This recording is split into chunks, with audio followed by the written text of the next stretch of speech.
Today, we are going deep on the story of a man from the late 19th century who made an absolutely incredible claim that he had found a single cure for literally everything. It was a theory so radical and yet so simple that it pulled in thousands of followers and threw down the gauntlet to the entire medical world of his day. Let's get into it. I want you to think about this for a second. What if every single thing that could possibly ail you, from a common cold to cancer to even mental illness, what if they were all just different symptoms of one single underlying problem? It sounds pretty out there, right? But back in 1891, a German man named Louis Kuhne said, "I've got it, I've figured out the one problem, and I know how to fix it." And here's the crazy part. People totally bought it. His book, The New Science of Healing, was a runaway bestseller. The first edition sold out in just a few months. A second print run of 3,000 copies? Gone, just like that. His public talks in Leipzig were packed. We're talking audiences of over 1,000 people at a time. For that era, that's like a rock concert. So what was this big idea that had everyone so captivated? Okay, it all boils down to his first big idea, his core principle, which he called the oneness of disease. Basically, Kuhn believed that the hundreds of different diseases listed in medical textbooks were just a big misunderstanding. The idea was so simple, and that's what made it so powerful. Kuhn's argument was, look, whether you have something like measles, or gout, or cancer, or even what they used to call nervous diseases, you're not actually suffering from different sicknesses. Nope, you're just seeing different symptoms of the one true disease that plagues all of humanity. So, of course, the big question is, what is this one disease? Well, according to Kuhne, the single villain behind all human sickness wasn't a bacteria, it wasn't a virus, and it wasn't bad genes. It was something he simply called foreign matter. Kuhn's whole theory was that our bodies are just constantly being overloaded with unnatural, poorly digested food. He argued that this stuff creates a residue, kind of like an internal sludge, that he labeled foreign matter. And where does this gunk start to pile up? Right there in your digestive system, your abdomen, before it starts to slowly creep out to every other part of your body. And he had this great analogy to explain it. He said to imagine our digestive system is like a dray horse, a big, strong workhorse. Now, that horse can pull a crazy heavy cart for a while, maybe even for years. But if you overload it day after day after day, what happens? Eventually, it's going to break down. It won't even be able to pull a normal load anymore. Kuhn said that's exactly what we're doing to our bodies, overloading them for decades until they just can't keep up. And that waste, that foreign matter, has nowhere to go but to build up inside us. All right, so if this foreign matter is the cause, how does the body react to it? Well, that brings us to the most universal symptom of all, a fever. And for Kuhne, a fever wasn't the problem. Actually, it was the body starting its own cure. To get his point across, he used another really smart analogy. He said, think of the human body like it's a sealed bottle of something fermenting, like wine or beer. In that bottle, where does all this sediment and the gunk settle? Right at the bottom. Kuhne said our bodies are the same way. The foreign matter settles at the bottom of our torso in our abdomen. Now, when that gunk gets stirred up, maybe by a sudden change in weather or a physical shock, or even a strong emotion, it starts to ferment. And what's the number one byproduct of fermentation? Heat. As Kuhn put it so simply, fever is fermentation going on in the system. That's it. So get this. In his view, a fever doesn't mean your body is sick.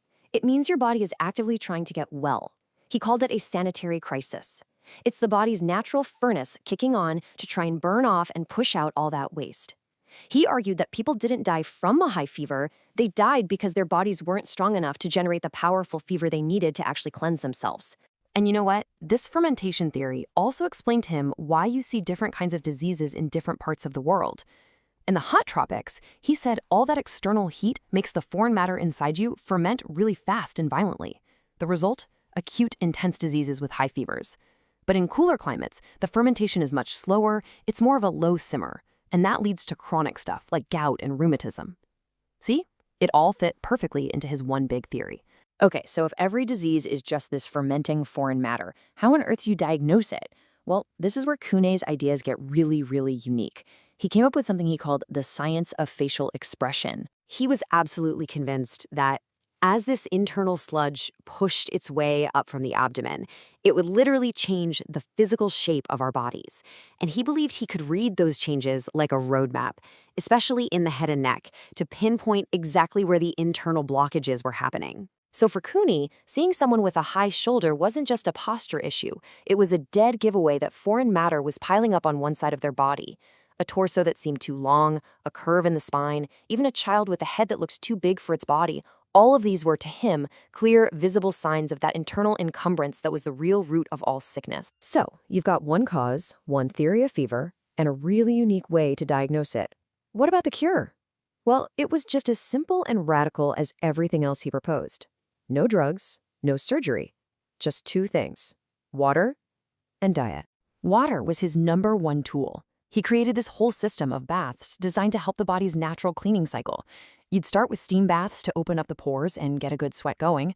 Then you'd take a series of cool hip baths and friction baths. The idea was to cool down the abdomen, the source of all that fermentation, and basically draw all that foreign matter downwards and out of the body. And the second part of the cure was just common sense to him. Stop putting more foreign matter into your body. Kuhne had studied human anatomy, our teeth and digestive systems, and concluded we are naturally frugivores, fruit eaters. So his diet was super simple: uncooked fruits, whole grain breads, vegetables, and the only thing you could drink was pure water. The whole point was to give your overworked digestive system a much-needed break. And this right here gets to the very heart of his philosophy. Kuhne had zero respect for the mainstream medicine of his time. He saw doctors just suppressing symptoms with what he called poisonous medicaments and doing all these pointless operations. He thought those treatments didn't cure a thing. They just made the body weaker and pushed the disease deeper inside, turning a short-term crisis into a lifelong problem. So you really couldn't have two more different approaches. On one hand, you have conventional medicine trying to fight and suppress the symptoms.